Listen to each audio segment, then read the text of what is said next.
Hello students, Ram Ram Saran है। Subject है health, physical and yoga education. इसकी यूनिट 1 और यूनिट 2 कंप्लीट करा दी गई है।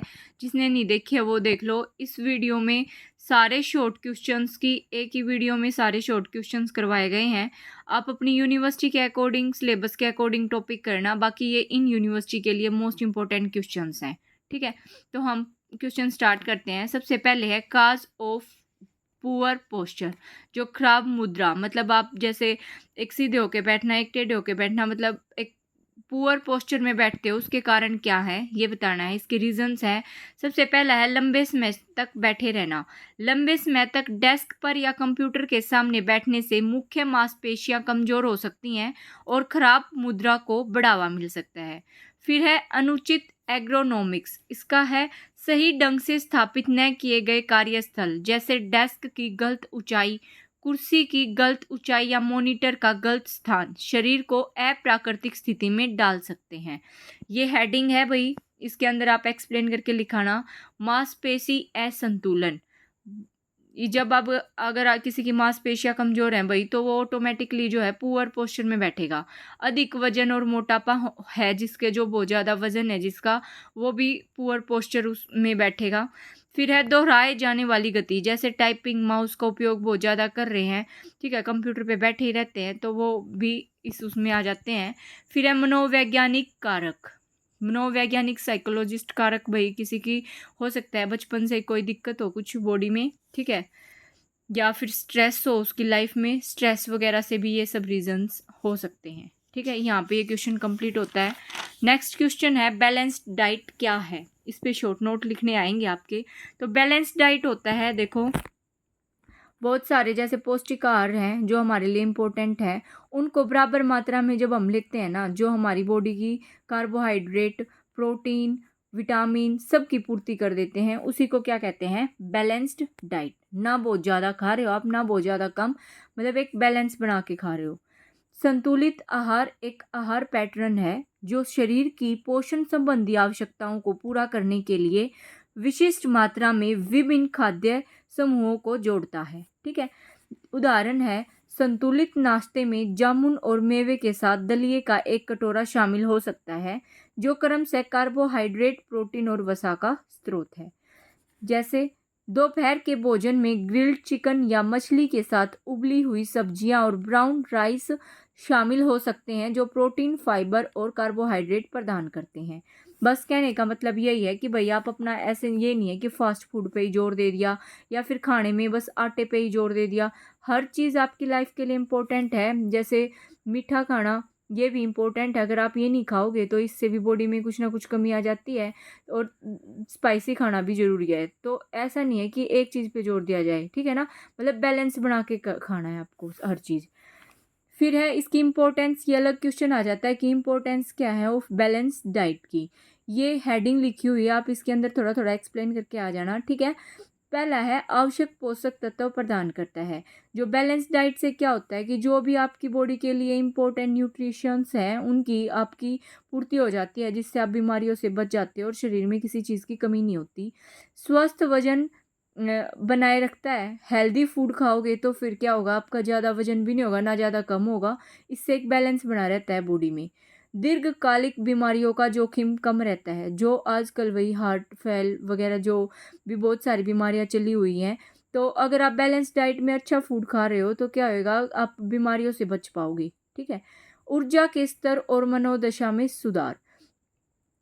एक खाने से ही क्या होता है कि माइंड की जो आपकी कैपेसिटी है उस वो डिसाइड होती है, ये चीज़ ट्रुथ है कि आपके एनर्जी लेवल क्या है, इससे बिल्कुल अच्छा रहेगा। और जो भी आपकी मेंटली सिचुएशन है, अगर आपकी लाइफ में डिप्रेशन है, कोई स्ट्रेस है, तो उसमें भी क्या होगा, सुधार होएगा अगर आप खाना अच्छा खा रहे हो। ये सब इसके पॉइंट्स थे। ठीक है, यहाँ पे ये क्वेश्चन कंप्लीट होता है। उसके बाद है वैल्यूज़ क्या है ऑफ गुड पोस्चर। हमने बैड पोस्चर क्यों होता है ये तो देख लिया, अब गुड पोस्चर की आपकी ज़िंदगी में क्या अहमियत है ये है। इसके पॉइंट्स बना के लिख देना। ठीक है, देखो, अच्छी मुद्रा कई तरह के लाभ प्रदान करती है, जिसमें बेहतर शारीरिक स्वास्थ्य, आत्मविश्वास में वृद्धि और बेहतर श्वास और ऊर्जा स्तर शामिल हैं। अगर आप गुड पोस्चर में बैठे हो तो आप हेल्दी रहोगे, ठीक है, आप में कॉन्फिडेंस रहेगा, और आप सांस अच्छे से ले पाओगे, आपका एनर्जी लेवल क्या होएगा, अप रहेगा। यही इसके हेडिंग है, यही इसको एक्सप्लेन करने हैं आपको। इसमें शरीर के उचित संरेखन को बनाए रखना शामिल है, जो दर्द और पीड़ा को रोक सकता है, चोट के जोखिम को कम कर सकता है और समग्र शारीरिक कार्य में सुधार कर सकता है। इसके अलावा अच्छी मुद्रा मूड और आत्मसम्मान को सकारात्मक रूप से प्रभावित करती है, मीन्स की पॉजिटिविटी लाती है। बेहतर पाचन होता है, डाइजेशन अच्छे से होएगा। ऊर्जा में वृद्धि, जो भी आप काम करने की एनर्जी है उसमें वृद्धि होएगी। बेहतर श्वास, आप अच्छे से सांस ले पाओगे। ये क्वेश्चन यहाँ पे कंप्लीट होता है, ठीक है। अब है नेक्स्ट क्वेश्चन। नेक्स्ट है फर्स्ट एड। फर्स्ट एड क्या होता है? जो भी जैसे चोट लग जाए किसी को, तो हॉस्पिटल में जाने से पहले जो भी उसको मरहम पट्टी लगाई जाती है उसी को क्या कहते हैं, फर्स्ट एड बोलते हैं। शारीरिक शिक्षा में प्राथमिक चिकित्सा से तात्पर्य शारीरिक गतिविधियां, खेल के दौरान चोट लगने या अचानक बीमार होने से पीड़ित व्यक्तियों को दी जाने वाली तत्काल देखभाल से है। जैसे आपने वीडियोस वगैरह में देखा होगा, किसी को हार्ट अटैक वगैरह आ जाता है, उसके मतलब पेट पे ऐसे वो पुश करते हैं, ठीक है। तो वो क्या है, उसका एक फर्स्ट एड ही है। किसी को खेलते टाइम चोट लग जाए तो उसको बैंडेज वगैरह लगा दी जाती है, ठीक है। डिटॉल से वॉश कर दिया जाता है, ठीक है। ब्लड बह रहा है तो उसको बांध दिया जाता है, मतलब कुछ ना कुछ हम करते हैं। ये इसी को क्या कहते हैं, फर्स्ट एड बोलते हैं। इसके मुख्य पहलू क्या आ जाते हैं, तत्काल देखभाल। जो भी जिसको भी चोट लगी है उसका एकदम से मतलब हम उसका ध्यान करते हैं, एकदम से मतलब तत्काल देखभाल। ऐसा नहीं है कि भाई गिर गया तो उसको 5 मिनट बाद उठाया। फिर है आगे की हानि से सुरक्षा। हो सकता है कि हम उसकी ज़िंदगी बचा लें, ठीक है, तो आगे की हानि से सुरक्षा हो जाती है। दर्द और परेशानी से राहत। क्या पता हॉस्पिटल कितनी दूर है या डॉक्टर को कितना टाइम लगे, तो तब तक आप उसके दर्द और परेशानी को थोड़ा सा तो कम कर सकते हो। फिर है प्रमोटिंग रिकवरी। ठीक होने के लिए जो भी डॉक्टर भाई सलाह देता है कि ये परहेज करने हैं, इन चीज़ों की आपको देखभाल करनी है, वो सब भी इसमें आ जाता है कि ठीक होने के लिए आराम, चिकित्सीय सलाह का पालन करने को प्रोत्साहित करें। फिर है स्पेसिफिक इंजरीज, जैसे कि किसी को फ्रैक्चर हो गया, घाव व सिर की चोटों सहित विभिन्न चोटों से निपटने के तरीके को समझ आ जाता है इसमें फर्स्ट एड में, ठीक है। यहाँ पे ये क्वेश्चन कंप्लीट होता है। नेक्स्ट क्वेश्चन है अष्टांग योग और इसके घटक। नाम से स्पष्ट है, अष्टांग जिसमें मतलब 8वें हो, ठीक है ना, जो 8 उससे बना है उस योग को बोलते हैं।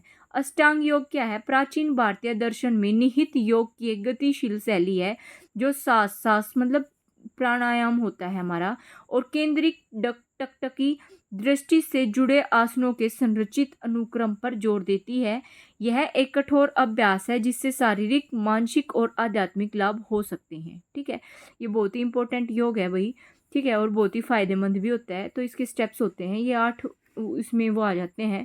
पहला है यम। यम से क्या होता है? नैतिक अनुशासन आता है आप में। ये बाहरी दुनिया के साथ बातचीत करने के लिए नैतिक और आचारिक दिशा निर्देश है, जैसे कि अहिंसा। भाई आप लड़ाई झगड़े में यकीन नहीं करोगे, आप में शांति आ जाएगी। सच बोलोगे, झूठ पे यकीन नहीं करोगे। असत्य, चोरी नहीं करोगे, ठीक है। ब्रह्मचार्य, संयम आएगा जिससे आपकी लाइफ में। अपरिग्रह, इसमें भी संयम आता है, ठीक है। फिर है इंद्रियों पर ब्रह्मचर्य का मतलब क्या है? इंद्रियों पर संयम एवं नियंत्रण आना।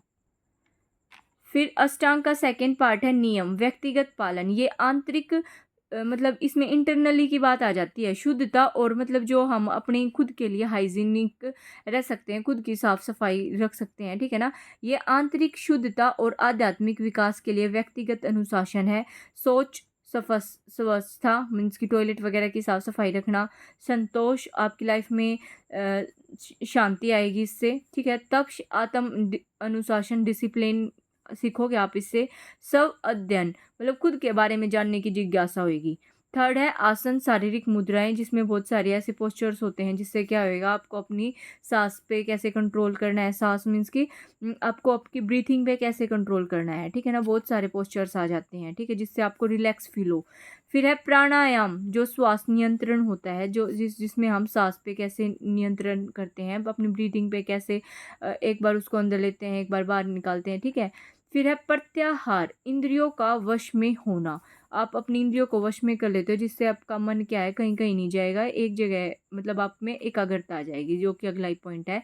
धारणा, एकाग्रता, ठीक है। आपका मन विचलित नहीं होएगा, एक जगह पे रहेगा, ध्यान लगाना आ जाएगा आपको, ठीक है।